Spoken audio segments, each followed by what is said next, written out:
जिनके गुणों के गान में वे वर्धमान महान जिन विचरे हमारे ध्यान।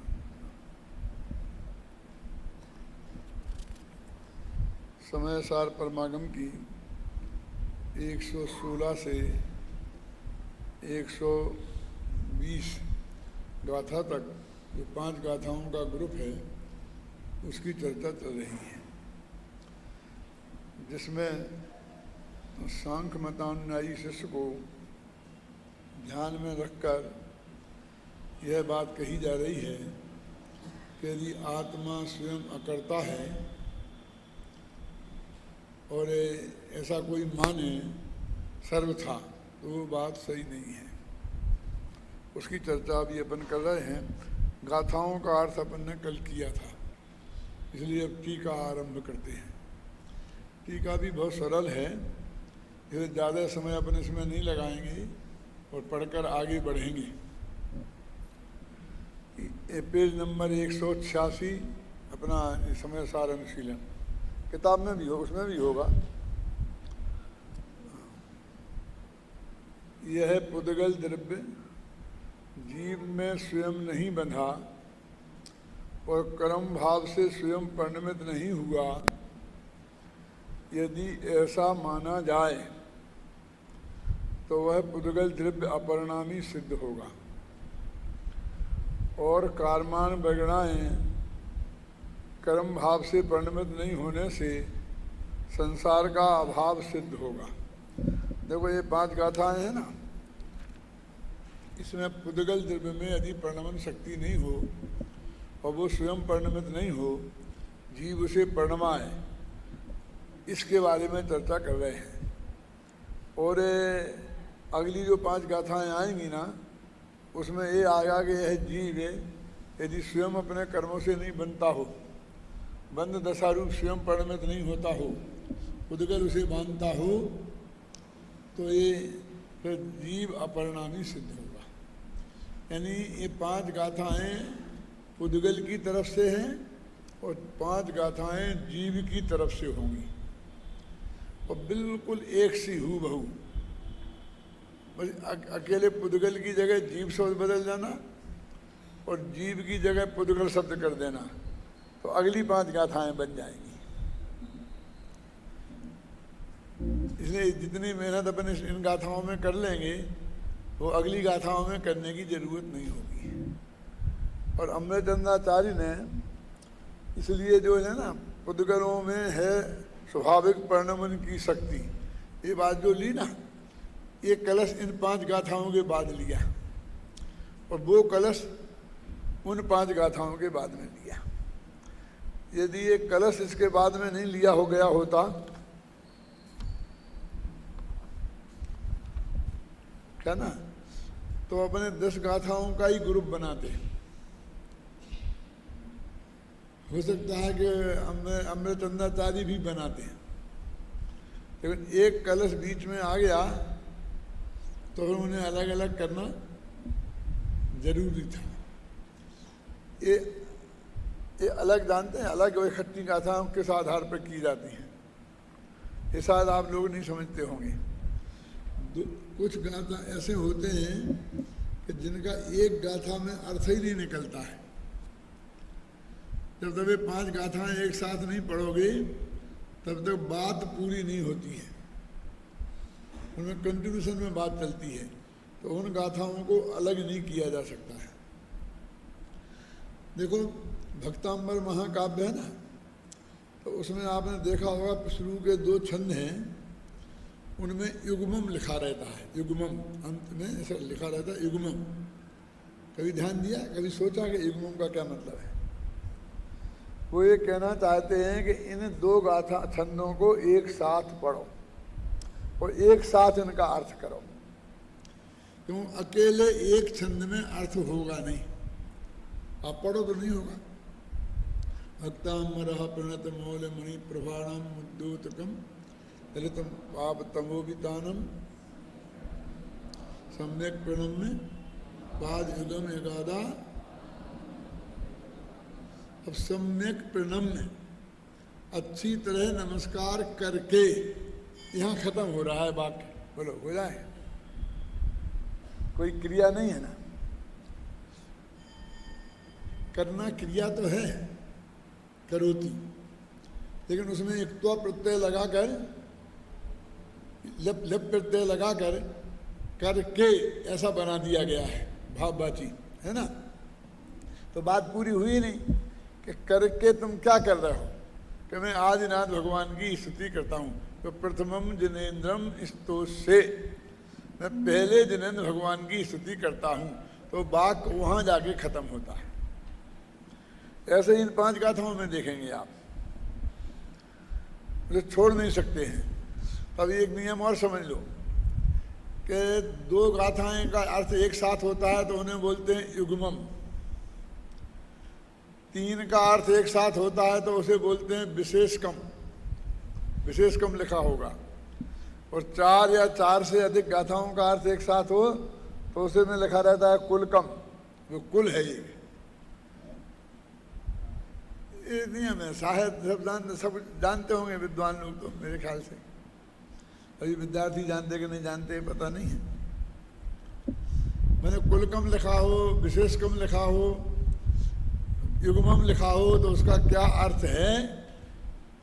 अभी हमने जो समय साथ टीका में कुछ ऐसा किया है कि पहले नहीं थी 2 गाथाएं इकट्ठी और अपन ने की हैं, तो उसमें और तो कोई तकलीफ नहीं आती है। तकलीफ ये आती है कि दोनों के हेडिंग अलग अलग होते हैं ना, तो उन हेडिंग को फिर एक जगह समाहित करना पड़ता है और टीका भी एक साथ लेनी पड़ती है। लेकिन ये जहाँ देखा कि इन दोनों 2 गाथा या 3 गाथा या 4 गाथाओं को साथ में रखने से काम चल जाता है, अच्छा अर्थ करने में सुविधा रहती है। आपको सुविधा माने क्या, क्योंकि उन गाथाओं का अर्थ बिल्कुल एक सही होता है, सब एक शब्द बदल दिया बस। अब बार बार उसके उत्थान का करें और बार उसका समापन करें, समापन लिखना पड़ता है ना, तो वो अटपटा लगता है। और उन्हें 4 या 5 गाथाओं का समापन एक साथ किया जा सकता है। माने जो कुछ किया गया है वो बहुत सोच समझ के किया गया है, आंख मीच के नहीं किया गया है। क्या उसके पीछे कोई थिंकिंग है, वो उन्हीं गाथा में होगा कि जिनके बीच में कलश नहीं आए होंगे। अभी नियम सार का हम अनुशीलन लिख रहे हैं और उसमें कई गाथाएं ऐसी हैं कि जिनकी दूसरी पंक्ति बिल्कुल एक सी ही हैं, उन सबको एक साथ रखा जा सकता है और एक साथ फ्लो में बहुत अच्छा अर्थ उसमें किया जा सकता है। जब आप ये पढ़ते हैं, ये छंद जो आपको छंद पढ़वाते हैं ना, देखो मेरी इच्छा ये है कि जब ये छंद पढ़े जाएं तब ये विद्यार्थी रहें, मेरे प्रवचन से भी ज़्यादा उपयोगी हैं। उसमें एक व्यवस्थित क्रम आपके ख्याल में आता है, ऐसा पता लगता है कि हम गाड़ी कहाँ चल रही है, कौन से स्टेशन पर रुक रही है, एक क्रमबद्धता, तो कंटिन्यूटी आपके ख्याल में आती है। लेकिन मैं तो जब आता हूँ तब तक भी आप लोग नहीं आते, अभी भी पूरे तो नहीं दिखते हैं मुझे। हाँ? हम तो इतना जल्दी, हमें को तो जल्दी आने में थोड़ी तकलीफ है, लेकिन इसलिए रखते हैं कि तुम्हें कॉलेज में जाना है, तो मतलब ये नहीं चलेगा। तुम्हारे लिए हम प्रवचन करते हैं, तुम ऐसी उपेक्षा करोगे तो हम उसे बंद कर देंगे। बहुत तकलीफ उठा करके हम करते हैं, इस पर गंभीरता से सोचना। हाँ इतना हो गया बीमार। हाँ तभी बातें चल रही थी, ये जो नीतिगत बातें मैं आपको बता रहा हूँ ये विद्यार्थियों के लिए बहुत उपयोगी हैं। उनने हरेक के बीच में कलश डाल दिए क्या, और अमृत चंद्राचार्य जैसी प्रतिभा अपेक्षाकृत इसमें समझ उनमें नहीं थी। चिंता मत कर, नाराज मत होना। अब वो जो कलश हैं बस भगवान की भक्ति के डाल दिए, कुछ भी उससे कोई विषय वस्तु से संबंधित नहीं है क्या, और उससे वो फ्लो भंग हो जाता है। ख्याल नहीं ना, उसका फ्लो भंग हो जाता है। लेकिन ये आत्मख्याति में वो सब है, बहुत मार्मिक बात है। तो बाकी के जो मुमुक्षु भाई हैं वो तो इसका अर्थ नहीं समझेंगे तो उनका काम हो जाएगा, लेकिन विद्यार्थियों को तो इसकी नस नस समझनी चाहिए कि यहाँ ये ऐसा क्यों हुआ, ऐसा क्यों हुआ। सर्वा सिद्धि जो लोग पढ़ते हैं उसमें आता होगा ना, इस सूत्र में ऐसा क्यों लिखा, ये शब्द क्यों नहीं लिखा, अच्छा शब्द क्यों लिख दिया, इसको पहले क्यों लिख दिया, इसको बाद में क्यों लिखा। वो सारी बहस होती है ना राजवार्तिक में होता सर्वा सिद्धि में। तो बाद के आचार्यों ने उन सब बातों पर बहुत समीक्षा की है और उनने अपने विचार रखे हैं, उससे आपके ज्ञान में बहुत पुष्टि होती है। तो वो बातें आपके लिए जानना बहुत ज़रूरी है। इसलिए मैं कहता हूँ, ये कोई मेरे प्रवचन में भीड़ ज़्यादा हो जाए इसके लिए मैं नहीं कहता हूँ, आप समझे ना। हाँ, तो अब ये 5 गाथाएं पुद्गल की तरफ से हैं। ये कह रहे हैं कि पुद्गल द्रव्य में स्वयं प्रणमन करने की शक्ति है और उसे अपने प्रणमन करने में किसी के सहयोग की जरूरत नहीं है। और यदि तुम ऐसा मानो कि उसे किसी के सहयोग की जरूरी है, उसके बिना वो चलेगा नहीं, निमित्त के बिना काम होगा नहीं, तो उसकी इस प्रणमन शक्ति का, परिणाम शक्ति का आपने अपमान किया। क्या? तो यह पुद्गल द्रव्य जीव में स्वयं नहीं बंधा और कर्म भाव से स्वयं परिणमित नहीं हुआ। यदि ऐसा माना जाए तो पुद्गल द्रव्य अपरिणामी सिद्ध होगा। माने जिसमें स्वयं प्रणमन करने की शक्ति नहीं है उसे तो अपरिणामी कहते हैं। जिस आदमी में बिना किसी दूसरे के सहयोग के, बिना लाठी के, बिना वो बैसाखी के बिना खड़े होकर और चलने की शक्ति नहीं है, उसे तो लंगड़ा कहते हैं। कहते कि नहीं कहते? ये माना जाता है। तो पुद्गल द्रव्य क्या लंगड़ा है? तो पुद्गल द्रव्य अपरिणामी सिद्ध होगा और कारमान वैगणाएं कर्म भाव से परिणमित नहीं होने से संसार का अभाव सिद्ध होगा, क्योंकि उसी वजह से सारा संसार खड़ा है। अथवा सांख्य मत का प्रसंग आएगा। लोक में ये नियम है कि सारे पुद्गल द्रव्य का प्रणमन कौन करेगा? ईश्वर को मानना पड़ेगा, फिर हमें करता। क्यों? कि हम तो जिनका हमारा प्रयोजन है हम उसको ही प्रणमाएंगे ना। हमने इस टेबल का रूप दिया, ये दिया, एक बेंच बनाई, ये सब किया, लेकिन एक हम कितने का करेंगे? कितने जंगल पड़े हैं, क्या पड़े ना प्रथम, तो उनको कौन करेगा? आप सुने ना, पुद्गल द्रव्य तो 3 लोग में ठसाठस भरे हुए हैं ना। जिसके प्रणमन में किसी आदमी ने कोई योगदान नहीं दिया, ऐसे पुद्गल हैं, वे कैसे बढ़ेंगे? आप ये भ्रम पैदा कर लेते हैं कि ये जो हमने पेड़ पौधे लगाए हैं साथ थोड़े बहुत, इसे हमने सींचा है, पाला है, पोसा है, ध्यान रखा है, तभी है ऐसा हरियाली, और हम एकदम उसके हम में बहुत मस्त हो जाते हैं। लेकिन इतने इतने बड़े बड़े जंगलों में उन पेड़ों को कौन पानी देता है?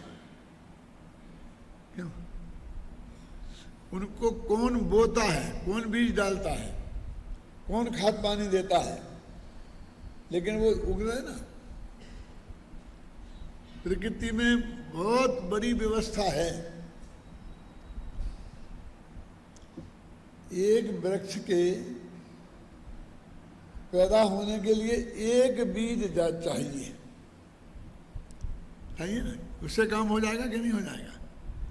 लेकिन प्रकृति ने उसको इतने बीज दिए हैं एक एक वृक्ष को कि उसमें से 1 करोड़ में एक भी पेड़ बने तो पेड़ों की कमी नहीं आएगी। बट वृक्ष है, 1000 वर्ष से ज्यादा की उम्र होती है, और कितने कितने छोटे छोटे बीज होते हैं, क्यों? और कितने बीज होते हैं, कितनी जबरदस्त व्यवस्था की प्रकृति में है क्या? नहीं है। तो तुम्हारे ऊपर नहीं है वो निर्भर।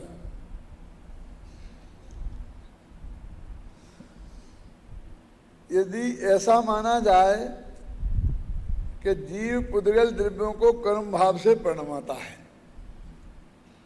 माने कार्यान परिणाम को जीव ने परिणमाया है, तो यह प्रश्न उपस्थित होता है कि स्वयं नहीं परिणमती हुई उन कार्यान परिणामों को चेतन आत्मा कैसे परिणमन करा सकता है? यदि वे परिणमन नहीं होए तो उन्हें कैसे करा सकता है? जब देखो ये हाथ अपन मोड़ते हैं ना, हम बराबर देखो आपको ऐसे मोड़ दें, तो ये हाथ इधर को मुड़ता है कि नहीं मुड़ता? तो मुड़ता है, तो यही मोड़ सकते हैं ना। और पीछे को कि नहीं मुड़ता है तो आप भी नहीं मोड़ सकते। समझ रहे हैं ना? ये हाथ ऐसा मुड़ता है और पीछे को नहीं मुड़ता है, तो जहां को मुड़ता है हम अभिमान करते मैंने मोड़ा। यदि तूने मोड़ा तो चाहे जहां को मोड़ दे ना।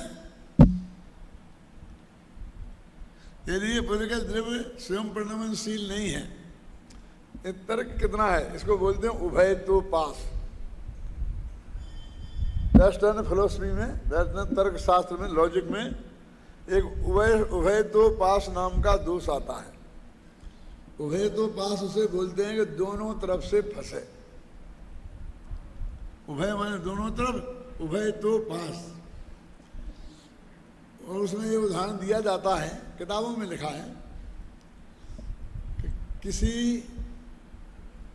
व्यक्ति ने ये कहा कि जो तुम बोल रहे हो किसी मुसलमान मौलवी से, ये बात कुरान में लिखी है कि नहीं? तो उसने कहा कि नहीं, कुरान में नहीं है। तो हट जाओ गद्दी से। क्यों? कि जो बात कुरान में नहीं है वो सब तो हो ही नहीं सकती है। तुम्हारी बातें सुनने के लिए हम यहाँ नहीं बैठे हैं क्या? तुम्हारा बोलना फिर वो असत्य है, अनुपयोगी है। तो उसने कहा हाँ कुरान में लिखी है।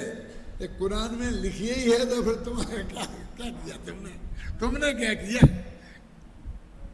मैं दो ही तरफ से उत्तर देना तो उसको फंसाना, और उसके बचने की भी विधि लिखी है। उसके 2 विधियां हैं, एक सिंह निग्रह विधि और एक मध्य निर्गमन विधि। मैंने कभी चर्चा की है पहले इनकी। यदि आप ताकतवर हो और आप समझते हो कि हमने इसको सिद्ध पार सकते हैं तो सिंह निग्रह विधि का प्रयोग करो। यदि आप अपने को कमजोर महसूस करते हो तो मध्य निर्गमन विधि का प्रयोग करो।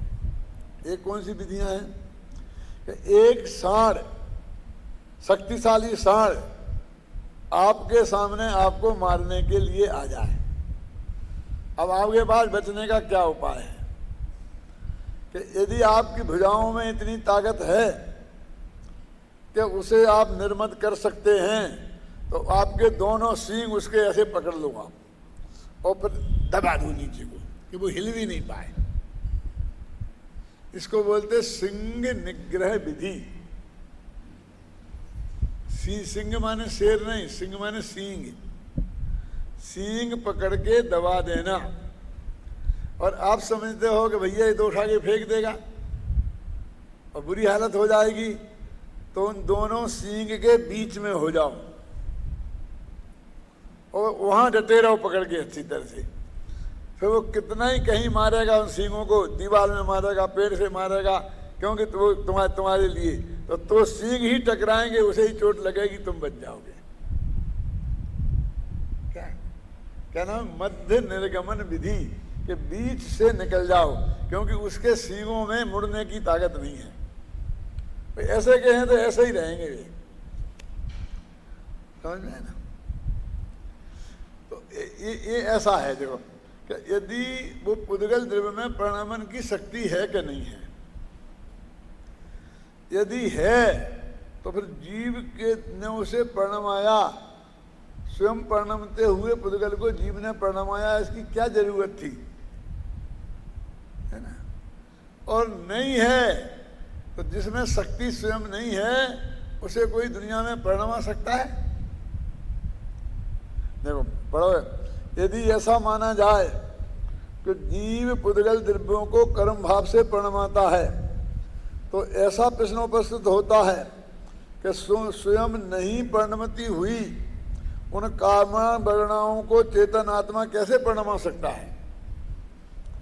यदि ऐसा माना जाए कि पुद्गल द्रव्य अपने आप ही कर्म भाव से प्रणमन करता है, तो जीव कर्म को कर्म रूप प्रणमन करता है, यह कथन मिथ्या सिद्ध होगा। वैसा ही है ना।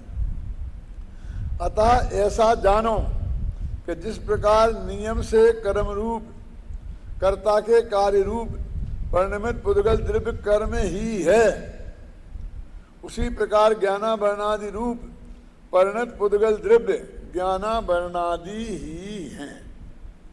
माने वो पुद्गल ही ज्ञानाभरणादि रूप कर्म में बदला है, उसमें जीव की कोई जरूरत नहीं है। उक्त गाथाओं की उत्थानिका में आचार्य अमृतचंद्र लिखते हैं कि अब सांख्य मतानुयायी शिष्य के प्रति पुद्गल द्रव्य का परिणाम स्वभावत्व सिद्ध करते हैं।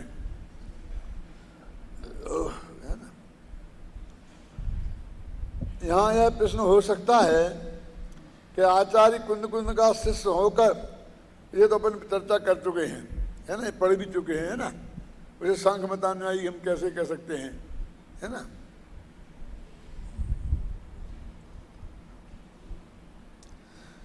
सबसे नीचे की दो पंक्तियां पढ़ो। इन गाथाओं में संयुक्ति यह सिद्ध किया गया है कि पुद्गल द्रव्य स्वयं प्रणमनशील है, उसे अपने प्रणमन में पर की रंच मात्र भी अपेक्षा नहीं है। तो कहते हैं निमित्त तो होता है ना, होने ना निमित्त को, वो कम इंकार करता है। फिर तो निमित्त तो रहेगा ही नहीं, क्यों नहीं रहेगा, निमित्त तो अपने कारण निमित्त होता है। मैंने पुद्गल द्रव्य को ये अपेक्षा नहीं है कि निमित्त आवे तो मैं प्रणमित हूं, ख्याल में ना। सवाल है पुद्गल द्रव्य पूर्णतः स्वतंत्र। देखो कर्ता किसे कहते हैं, तो दोनों व्याकरण में लिखा है स्वतंत्र कर्ता, ये सूत्र है ना। तो स्वतंत्र रूप से प्रणमित हो से कर्ता कहते हैं। अपने समय सार में लिखा है या प्रणमति सा कर्ता, जो प्रणमित होता है स्वयं उसको कर्ता कहते हैं। इन गाथाओं का भाव आत्मख्याति में इस प्रकार स्पष्ट किया गया है। अब आत्मख्याति पढ़ते हैं अपन। यदि पुद्गल द्रव्य जीव में स्वयं अबद्ध रहे, में बंधे नहीं, और स्वयं एवं कर्म भाव से प्रणमित न हो, तो वह अपरिणामी सिद्ध होगा। ऐसा होने पर संसार का अभाव सिद्ध होगा। कारण यह है कि कार्मान वर्णा के कर्म रूप हुए बिना जीव कर्म रहित सिद्ध होगा। ऐसी स्थिति में संसार कैसा, क्योंकि जीव और की कर्मबद्ध अवस्था का नाम ही तो संसार है। देखो आप कहते हो ना मैंने आम पकाए, क्यों जी, आप उन्हें आमों को नहीं पकाते तो वे आम तो पकते ही नहीं ना, फिर कच्चे ही रह जाते।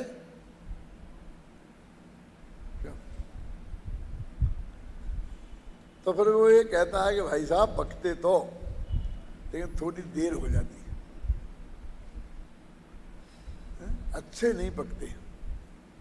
तो मैंने उसे अच्छे पकाए और जल्दी पकाए, ये कहते हैं कि नहीं। अच्छा, तो तूने ऐसा किया है, लेकिन तुझे ऐसे कैसे पता कि ये आम अच्छा नहीं पकेगा और जल्दी, इसके पकने का काल तेरे को पता है? अरे उस आम को पेड़ पे नहीं पकना था, ऐसे ही पाल में पकना था और इसी समय पकना था। ये अनंत काल पहले से नक्की था कि मैं नहीं पकाता तो, मैं उसको उस पाल में नहीं डालता तो। बोलो, सबके हृदय में एक उत्तर आया होगा, और कोई डालता। वो आम को पकना उस काल नक्की था, तो निमित्तों की तो कमी थोड़ी है। पकाने वाले तो लाखों लोग हैं, वस्तु तो एक है, उपादान तो एक ही है, निमित्त तो बहुत है। हम आपको नहीं पढ़ाते तो और कोई पढ़ाता। यदि हमारे भाग में पढ़ना लिखा था तो हम बिना पढ़े नहीं रहते। लेकिन ये उत्तर सही नहीं है, क्योंकि हमने फिर उस वस्तु की अव्यवस्था को स्वीकार कर लिया। कोई ना कोई इसमें क्या तकलीफ होगी कि फिर हम निमित्त को खोजें, फिर अच्छे निमित्त को खोजें, फिर निमित्तों की खोज का काम शुरू हो जाएगा। क्या महावीर जी ख्याल में आई बात? तो क्या है सही उत्तर फिर इसका? क्या जवाब देना चाहिए?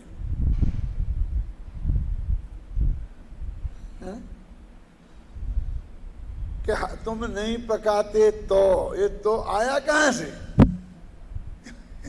तुम्हारा भी अनंत काल पहले ये विकल्प था कि तुम्हें ऐसा विकल्प आने ही वाला है, ऐसी क्रिया तत्समय में होने ही वाली है।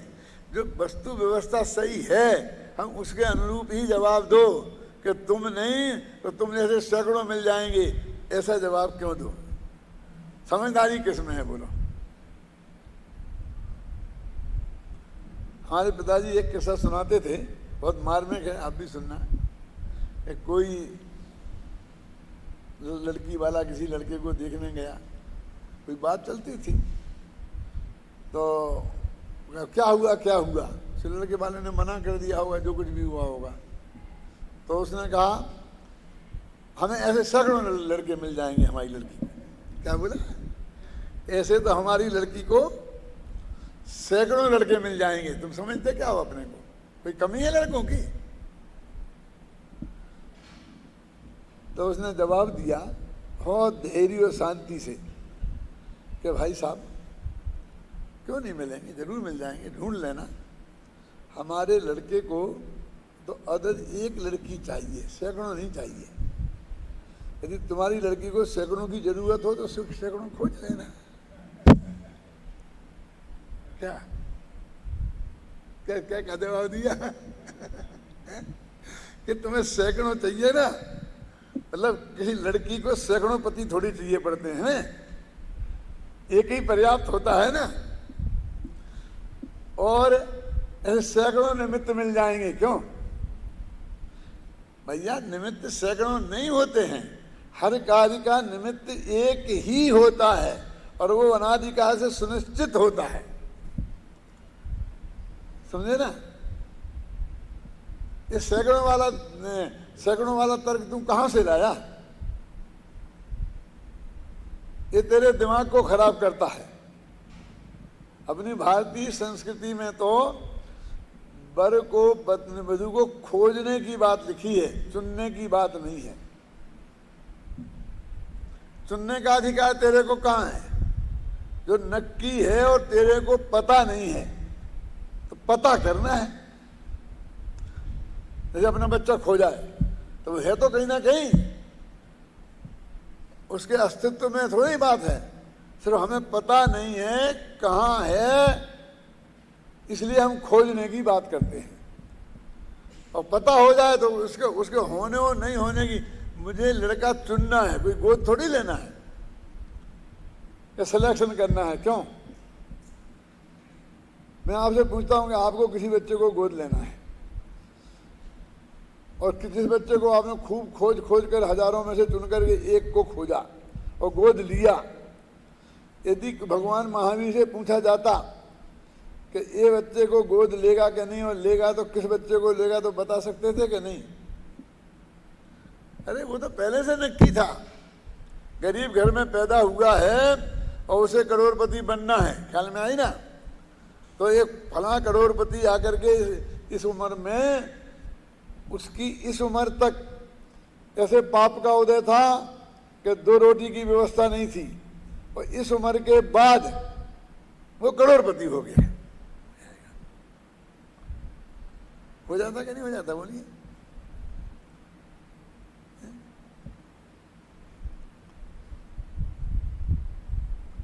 तो इसलिए वो कहते हैं कि निमित्त को खोजने के लिए तू व्यग्र क्यों होता है। ये प्रवचन सार की पंक्ति है। कौन सी गाथा में है? ये जीवा जीवाधिकार की। मुझे समझ में नहीं आता है कि ये जीव निमित्त को खोजने के लिए इतने व्याकुल क्यों होते हैं। ऐसी पंक्ति है संस्कृत में, है ना। मैंने क्रमबद्ध पर्याय में शायद कोट की है। और आज का जो सुबह टीवी का प्रवचन था वो बहुत मार्मिक था, खासकर सुपर प्रकाशक के संदर्भ में। 80वीं गाथा का प्रकरण चल रहा है क्या। तो वो कहते हैं कि उन्होंने तो पहले पर को जानने की शर्त रखी। तुझे मोह का नाश करना है तो पहले आत्मा को जान नहीं लिखा, जो अरहंत भगवान को द्रव्य गुण से पर्याय से जाने, जो जानती अरहंतम दिव्यत्व गुणत्व पद्यते ही। तो वो स्वयं है कि पर, बोलो, अरहंत भगवान कैसा उपयोग ही नहीं है पर को जानना। बोलो अजित भाई, उनने तो कहा उपयोग ही नहीं बेटा, अनिवार्य है कि जो पहले अरहंत भगवान को दिव्यगुण पर्याय से जानेगा वो अपने आत्मा को जानेगा, और जो अपने आत्मा को जानेगा उसके दर्शन मोह का नाश होगा। कितना क्लियर लिखा। अब ऑप्शनल रह गया क्या ये? और वैसे भी उपादान माने कैन लब्धि में आत्मा को उपादान से संबंध धन की प्राप्ति होती है, उसमें निमित्त नहीं होता। क्यों? और उसके पहले देशना लब्धि होती है।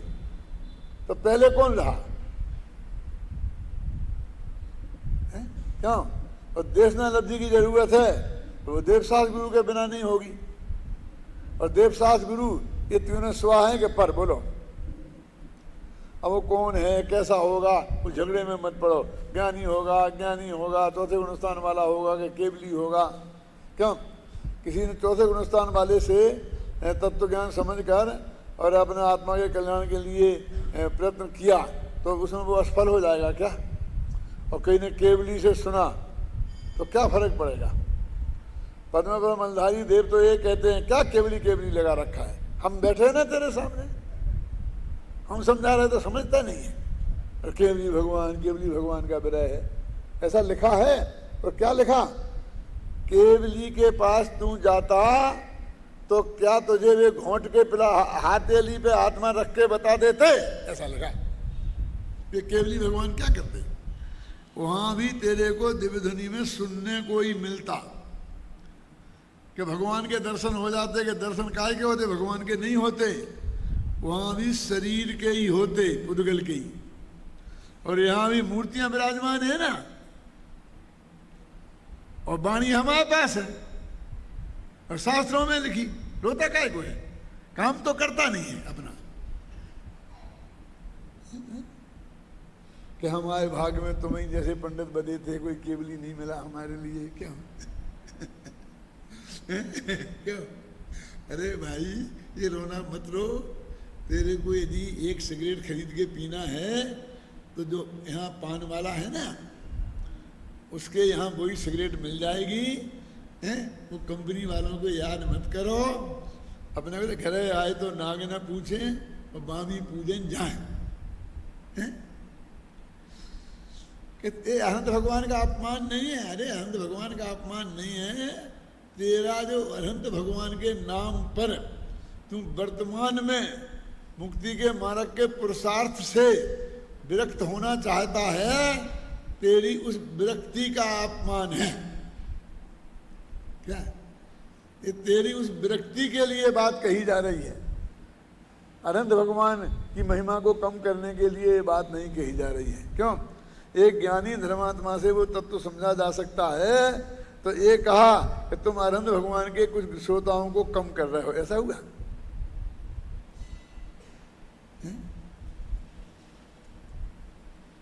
हम गांव-गांव में जाते हैं और लोग बहुत प्रभावित होते हैं, बातें कहते हैं, तो हम कहते हैं कि देखो भैया, तुम्हें समझना है तो गांव में जो साथ सभा चलती है ना, और हमारा विद्यार्थी पढ़ के वहाँ सुनाता है, रहता है, उसमें डेली जाया करिए। अरे साहब, आपकी बात अलग है और उनकी बात अलग है, आप ऐसे समझाते हो कि एकदम गले उतर जाती है। लेकिन क्या करें, गंगा मैया का पानी रोजीना नहीं मिल सकता है। रोजीना तो गांव के कुएं से ही पानी पीना पड़ेगा, नहीं तो प्यासों मर जाओगे। हमारा बहुत अच्छा लगता है ना, तो छोड़ो घर द्वार, चलो हमारे साथ रहना, रोजीना हमारे साथ रहना और तुम्हें प्रयोजन मिलेगा। हैं साहब वो तो फिर क्या करें? तो एक गांव वाले सही सुनो, हम तो ये स्थापित करते हैं, एक के भरोसे नहीं रहो। और निमित्त के भरोसे ही क्यों रहते हो? निमित्त तो आकाश से उतर के आता है, क्या मिलेगा? ये नहीं तो वो वाली लेन पे नहीं जाना। कौन सी लेन? बोलो रमेश।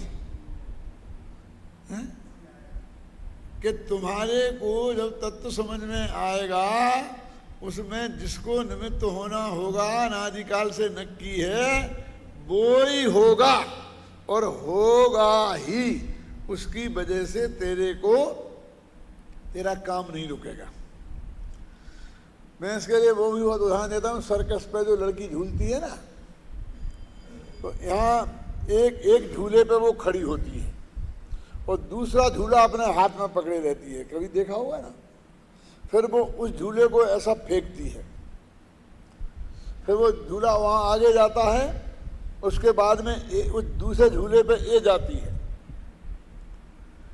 और वो इस झूले को छोड़कर उस झूले को ऐसा पकड़ लेती है, ये झूला वापस चला जाता है और वो झूले पे झूलने लगती है। क्यों जी? वो लड़की ये कहे कि वो झूला नहीं आया तो, और मैंने ये हाथ छोड़ दिए तो, और वो देख के थोड़ी पकड़ती है, वहां देखने की गुंजाइश कहाँ है? वो समझती है जिस ताकत से मैंने भेजा है वो इतने समय में वहां तक पहुंचेगा, वहीं तक जाएगा, उसके आगे नहीं जाएगा, और वहां से लौट के आएगा, उसे इतना समय लगेगा। वो उतने समय बाद यहां से दूसरे झूले पे जाती है। उस वक्त तो कोई उसके मशीन नहीं है, यंत्र नहीं है कि जिससे वो नापे समय को। क्यों? वो कितना एक्यूरेट समय नाप लेती है।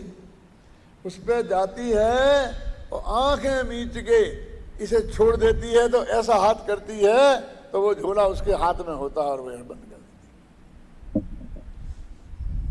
है। यदि उसे इतना भरोसा नहीं हो तो वो खेल नहीं दिखा सकती।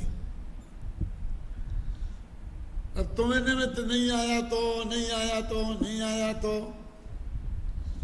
ये ऐसा कभी होगा ही नहीं। इसलिए उसकी तरफ देखने की जरूरत ही नहीं। इसको यहाँ क्या कह रहे कि निमित्त होगा, फिर भी पुद्गल में स्वयं परिणमित होने की पूरी शक्ति है। उसे किसी निमित्त की अपेक्षा नहीं है, उसे निमित्त के हाथ पैर जोड़ने की जरूरत नहीं है। तो फिर क्यों हम देवशास्त्र गुरु के हाथ पैर जोड़ें? तो इतनी पूजा भक्ति ये सब बेकार है ना। बात तो बिल्कुल सच्ची है, तुम्हारी इससे कुछ होने वाला नहीं है, घबराना नहीं।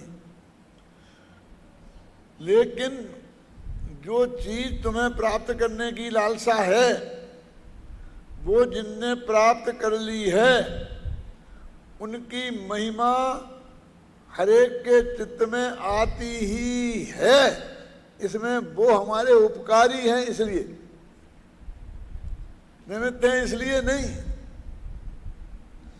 वो तो उस चौथे पांचवें गुणस्थान की, छठवें गुणस्थान की वृत्ति में ही शामिल है। क्या? जिसे विद्वान बनना है उसमें विनय तो आनी ही है, आएगी ही उसके पहले। उसके पहले नहीं आए ऐसा संभव ही नहीं है। क्यों नहीं है? किसी व्यक्ति की छाती पर बंदूक रखकर उसकी तिजोरी की चाबी ली जा सकती है, उसी से खुलवाई भी जा सकती है, और माल निकाल कर अपनी झोली में डलवाया भी जा सकता है। लेकिन किसी गुरु की छाती पे बंदूक रखकर कोई विद्या आज तक किसी ने सीख नहीं पाई, सीख नहीं सकता। क्यों? गुरु नहीं पढ़ाएगा। हम तो देखा डाकू लोग डॉक्टर को पकड़ के ले जाते हैं, अपनी अम्मा का ऑपरेशन करा लेते हैं जबरदस्ती फ्री में, तो उसकी बंदूक छाती पे रखते हैं। क्यों? अब वो कैसा हुआ है ऑपरेशन तुम जानोगे और अम्मा जी को पता लगेगा। क्यों? तो वो तो कांपता रहेगा, उसका दिल तो कांपता ही रहेगा कि न मालूम कब इसने गोली चला दी, तो उसका हाथ कांप गया, बेटा तो गई तेरी अम्मा जी। ऐसे ही जब तक गुरु के चित्त में वो उत्साह नहीं आएगा तब तक देशना मिलना बहुत कठिन है, असंभव है। और उसके लिए कोई एक ही तरकीब है, उसका नाम है विनय, कि जिसकी वजह से उनके चित्त में ऐसा उत्साह आता है, ख्याल में आई ना, कि वो अपने सारी बात आपको बता देते हैं। तो वो तो आपके अंदर में सहज आएगा। ये कोई कृपा करने की बात नहीं है कोई किसी दूसरे पे, दूसरों के लिए कुछ भी नहीं है। अरे साहब हम आपको क्या बताएं, यदि हम भगवान की पूजा नहीं करें तो भगवान बिना पूजा के बैठे रहें, बिना पूजा के बैठे रहें तो उन्हें मोक्ष में से नीचे उतर के आना पड़ेगा। क्यों? बहुत से लोग कहते हैं कि नहीं उनका इतना पुण्य का उदय है कि तुम जैसे सैकड़ों पूजा करेंगे उसके। है उनके पुण्य का उदय? क्यों? इतना पुण्य का उदय है ना महावीर के किसी सबके। तो जिन तीर्थंकरों की पूजन करते हो, आज तुमने आदिनाथ की कल पार्श्वनाथ की, तो वहाँ पार्श्वनाथ का पुण्य काम करता होगा, तो वहाँ आदिनाथ का पुण्य काम करता होगा। क्यों?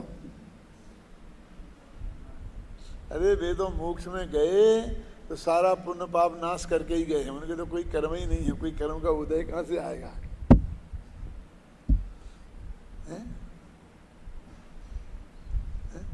तूने ये जो सिलेक्शन किया है ये अपने विकल्प के कारण किया है, और वो विकल्प ज्ञानमय भी हो सकता है और अज्ञानमय भी हो सकता है। ज्ञानमय कैसे हो सकता है? कि आज महावीर जयंती की है तो महावीर स्वामी की करना, सामने मूर्ति पार्श्वनाथ की है तो पार्श्वनाथ की करना, समझे ना। पावागिरी में गए हैं तो महावीर की करना, और चंपापुरी में गए हैं तो बांस पूज्य की करना। इस विकल्प सीधे सच्चे हैं, उसमें अपना कोई स्वार्थ नहीं है। और फिर ये कि पारसनाथ बाल वो देते हैं, महावीर बाल बच्चे देते हैं, मेरे तो बच्चे की कमी है, मेरे बच्चे तो ढेर सारे होते हैं, फैमिली प्लानिंग करानी पड़ी, मुझे तो पैसा की कमी है। तो पैसा देने वाले कौन से भगवान है भैया? ऐसे चुन चुन करके एक ये तेरे में अज्ञान की महिमा है। तेरे सिलेक्शन में किस बात का वो किया गया है ये इस पर निर्भर करता है।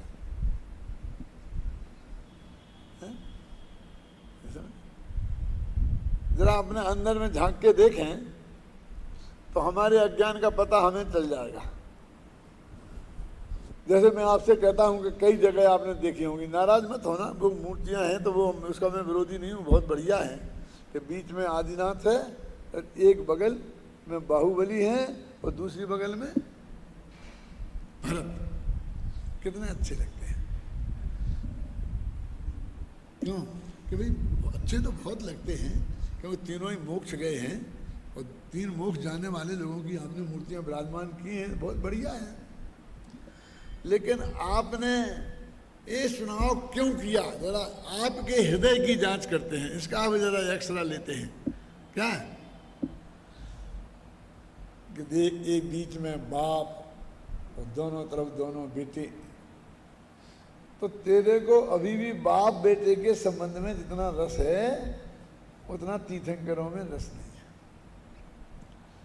यदि बीच में आदिनाथ की और बगल में अजितनाथ की और संभवनाथ की होती तो बुरी लगती। क्यों?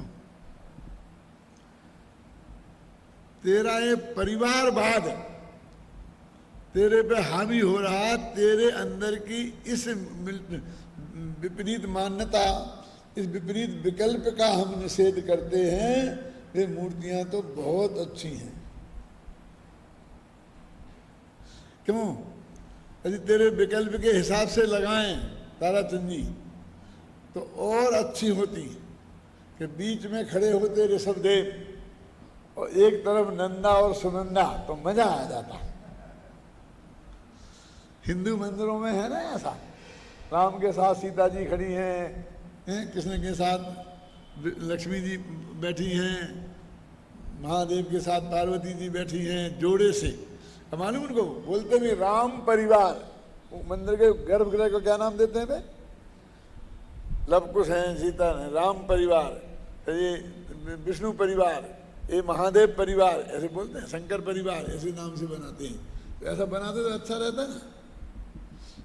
ये नंदा, ये सुनंदा, थोड़े थोड़े बगल में बाहुबली और भैद भी खड़े करते थे। पूरा परिवार अच्छा लगता कि नहीं लगता? लेकिन परिवार को छोड़ के तो वे साधु बने थे भाई साहब। तो दूसरे भाई बोले कि पंडित जी आप सही बात करते हैं। कैसा कहना आपने बोला ना, ऋषभदेव, अजितनाथ और संभवनाथ, ये बोले ना हमने ऐसा ही किया है। अच्छा अच्छा, है कहीं ऐसी मूर्ति सारे हिंदुस्तान में? खोज के हो तो बताना कौन? ऋषभ, अजित और संभव, तीन की खड़ी हो एक साथ, नहीं मिलेगी। तो तुम हमने की हैं, तो हम गए देखने, तो शांतिनाथ, कुंदनाथ और अरयनाथ खड़े थे क्रम से। हमने देखो भाई तीनों क्रम से ही लिया, शांतिनाथ, कुंदनाथ और अरयनाथ। क्यों लिया भैया? 24 में से तुमने ऋषभ, अजित, संभव क्यों नहीं चुने? कि तीनों चक्रवर्ती भी थे, तीर्थंकर भी थे और कामदेव भी थे, इसलिए तो तेरे को अभी चक्रवर्तित्व और कामदेवत्व में रस है। क्यों? तीर्थंकर तो वे भी थे, ऋषभ, अजित, संभव। उससे ज्यादा रस तेरे को सुंदरता और पैसा। वे मूर्तियां तो बहुत बढ़िया हैं, वो महापूज्य हैं, उनके बारे में प्रश्न चिन्ह खड़ा नहीं कर रहा हूं। यदि तेरे चित्त ने उनका चुनाव कैसे किया, यदि तूने सही भावना से किया तो मुझे ऑब्जेक्शन भी नहीं है। ये जो मैं कह रहा हूं इस पर थोड़ा ध्यान दे ले। वो जिनने किया होगा उनको तो जाने दे, तो गए, लेकिन तेरा यदि होता तो क्या होता है? कि तूने वहां भी कुछ ना कुछ अपना कुछ ना कुछ लगा, और हम तो बहुत आगे बढ़ गए। एक सही घटना है देवलाली की, नाम नहीं बताऊंगा क्योंकि आदमी का स्वर्गवास हो गया है। मैं काल्पनिक की उदाहरण दे रहा हूं, ऐसा समझना कि मेरे पास एक भाई आए कि हमें शांतिनाथ भगवान चाहिए, और मैंने बोला था वो 25-25 हजार में सबको शांतिनाथ भगवान को विराजमान करने के लिए दे रहे थे, लग रही थी बोलियां। तो उन्होंने फटाफट शांतिनाथ की और 25 हजार की लिखा दी। अब कोई दूसरा आड़ गया होगा, वो ज़्यादा नज़दीक का होगा, तो शांतिनाथ उसने बुक कर लिया क्या? तो वो मेरे पास आए के साहब ये तुम्हारे लोग बहुत ऐसे हैं, प्रतिष्ठाचारी ऐसे हैं, ये ऐसे हैं, व्यवस्थापकों को गालियाँ देने लग गए, ये ऐसे हैं, ये ऐसे हैं, मेरे साथ अन्याय किया, और आप ही हो, मैं आपके दरबार में आया हूँ, आप मुझे न्याय अवश्य दिलाएंगे। मैंने कहा मैं न्यायाधीश नहीं हूँ, किसने बनाया है मुझे? मैं न्याय की कुर्सी पे कहाँ बैठा हूँ? नहीं तो भी मेरी फरियाद तो सुनो ही, सुनो कि साहब आप मुझे किसी भी तरह शांतिनाथ की दिला दो। मेरे को मल्लीनाथ टिका रहे क्या बोला?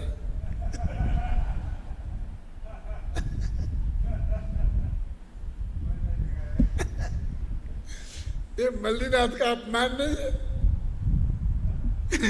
वे तीर्थंकर नहीं है, वे मोक्ष नहीं गए, उनमें क्या कमी है? मैं आपसे पूछता हूँ कि साहब कोई ले नहीं रहा मल्लीनाथ को, मुझे टिका रहे बस, सबसे ज्यादा रिजेक्टेड भगवान।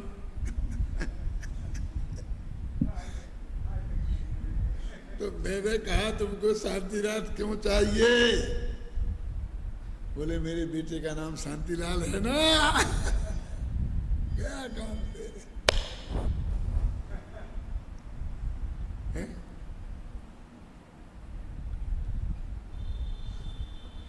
वस्तु से लोग तो अपने बेटे का नाम महावीर इसलिए रखते हैं कि कम से कम जब मैं मरने लगूंगा तो मेरे मुख से महावीर महावीर निकलेगा तो लोग तो ये समझे कि मैं भगवान महावीर को याद करते करते मरा हूं। नाम तो बेटा ही का निकलना है और दोनों काम एक साथ हो जाएंगे। वहां महावीर खुश हो जाएंगे और यहाँ बेटा भी दौड़ के चला आएगा। क्या? अरे अरे हमारे हृदय के अंदर में कितनी गहराई से कितना गहरा मिथ्यात्व भरा पड़ा है और वो किन किन रास्तों से व्यक्त होता है। हम तो उसका पोस्टमार्टम करते हैं। हमें ना कोई महावीर ना शांतिनाथ ना मल्लीनाथ किसी से ना विरोध है ना पक्ष है किसी का। किसी की भी करो ऐसे जान बूझकर हमने जो ऊपर 3 मूर्तियां विराजमान करी ना उस वक्त ऐसे ही लगाया दिमाग में कहीं से कोई जुड़ ना जाए हिसाब किताब। और जुड़े तो वो प्योर तात्विक हो, मान लौकिक नहीं हो। तो फिर पावापुरी सम्मेद शिखर और कैलाश पर्वत बनाने का नक्की किया तो कैलाश से आदिनाथ मोक्ष गए थे इसलिए आदिनाथ विराजमान करी, पावापुरी से महावीर गए थे इसलिए महावीर करी और शांतिनाथ गए थे वहाँ से सम्मेद शिखर से। पार्श्वनाथ भी गए हैं। आजकल तो पार्श्वनाथ की पूजा ज़्यादा होती है वहाँ। क्यों? पार्श्व धाम ही बनते हैं, शांति धाम किसी ने नहीं बनाया। हमने जानबूझकर शांतिनाथ रखा और वे भी वहाँ से मोक्ष गए हैं। उनकी भी एक टोंक है।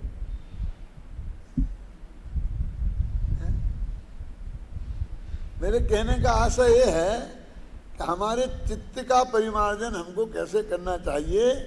ये हमें उस अज्ञान का निमित्त के लिए तुमको कभी वेट नहीं करना पड़ेगा। समझ गए ना? इसलिए कहते हैं कहाँ आ गए थे?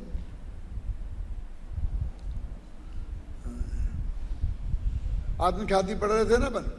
इससे बचने के लिए यदि यह तर्क उपस्थित किया जाए कि जीव पुद्गल द्रव्य को कर्म भाव से प्रणमाता है इसलिए संसार का अभाव नहीं होगा। वो कहता है ना कि स्वयं प्रणमनशील नहीं है तो संसार का अभाव हो जाएगा, क्योंकि वो कामान वगैरह कर्म रूप प्रणमित नहीं होंगी तो संसार नहीं होगा कि जीव प्रणमा देगा ना। इस तर्क पर विचार करने पर यह प्रश्न उपस्थित होता है कि स्वयं अपरिणमित पुद्गल द्रव्य को जीव कर्म रूप प्रणमाता है कि स्वयं परिणमित पुद्गल द्रव्य को। वही बात जो मैंने तर्क दिया था ना ये हाथ को मोड़ने का। फिर इसका उत्तर इसमें आएगा, वो कल पढ़ेंगे।